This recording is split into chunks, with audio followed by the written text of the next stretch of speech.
Shalom, selamat pagi Bapak Ibu Saudara-saudari yang diberkati Tuhan dimanapun berada.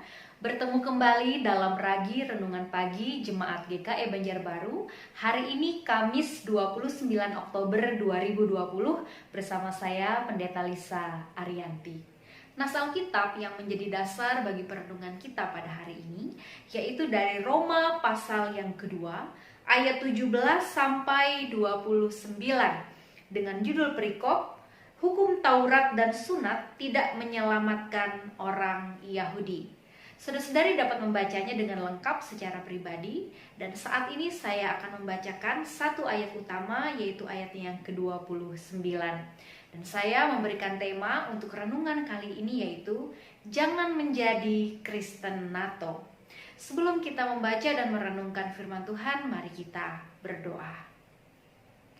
Bapa kami dalam nama Tuhan Yesus, terima kasih atas rahmat dan cinta-Mu yang teramat besar di dalam hidup kami.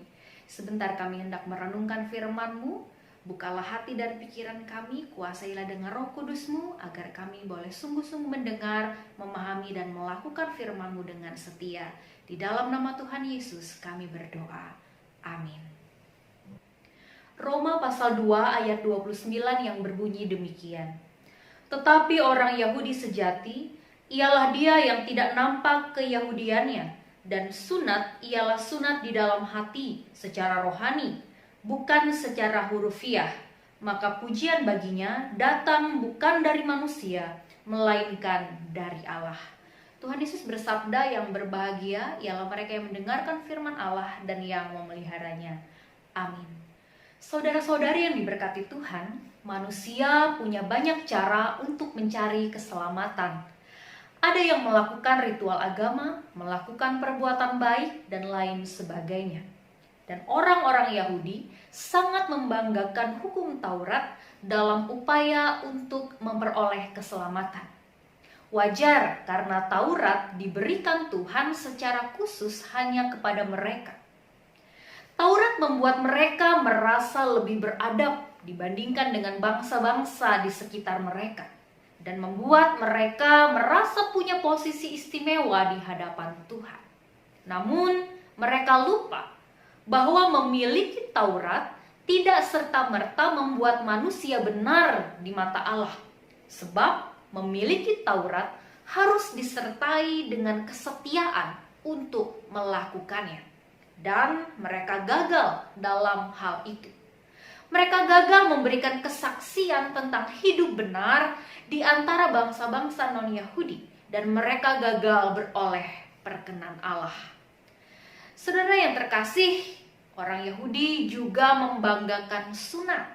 Sunat adalah tanda perjanjian yang menunjukkan bahwa mereka adalah umat pilihan Allah.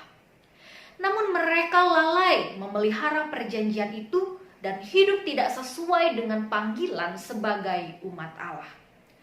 Orang yang bersunat tanpa melakukan ketetapan Taurat, maka sunatnya itu tidak berguna dan sia-sia.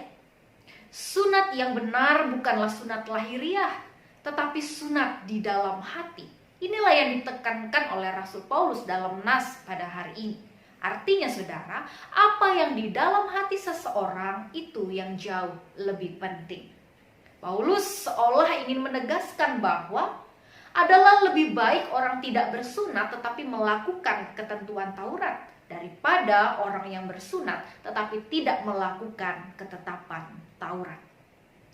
Lalu apa yang membuat orang diselamatkan? Hanya jika kita telah sampai pada titik di mana kita tahu bahwa tidak ada satupun yang dapat kita lakukan untuk memperoleh keselamatan, maka saat itulah kita menyadari bahwa hanya Yesus Tuhan dan iman kepada Dia saja yang memungkinkan kita diselamatkan. Dan iman kepadanya tentu harus terwujud di dalam perbuatan hidup kita sehari-hari. Sebab Tuhan tidak menebus kita hanya untuk menjadi orang Kristen NATO, no action, talk only. Tetapi agar kita mengerjakan keselamatan kita, yaitu hidup yang mencerminkan kasih Kristus. Tuhan Yesus memberkati kita melalui firman-Nya hari ini. Amin. Mari kita bersatu di dalam doa. Bapa, terima kasih atas kebenaran firman-Mu yang telah kami dengar dan renungkan bersama pagi hari ini. Mampukanlah kami untuk senantiasa menjadikan firman-Mu sebagai dasar dan pedoman hidup yang paling berharga bagi kami dalam menjalani kehidupan ini. Dan mampukanlah kami untuk senantiasa mengingat dan mensyukuri bahwa keselamatan kami adalah kemurahan dan anugerah Tuhan semata, sehingga kami boleh hidup seturut dengan kehendak Tuhan dan melakukan segala yang baik sebagai wujud syukur kami atas keselamatan yang Tuhan telah berikan bagi kami. Terima kasih Bapa, di dalam nama Anak-Mu Yesus Kristus Tuhan kami berdoa. Amin.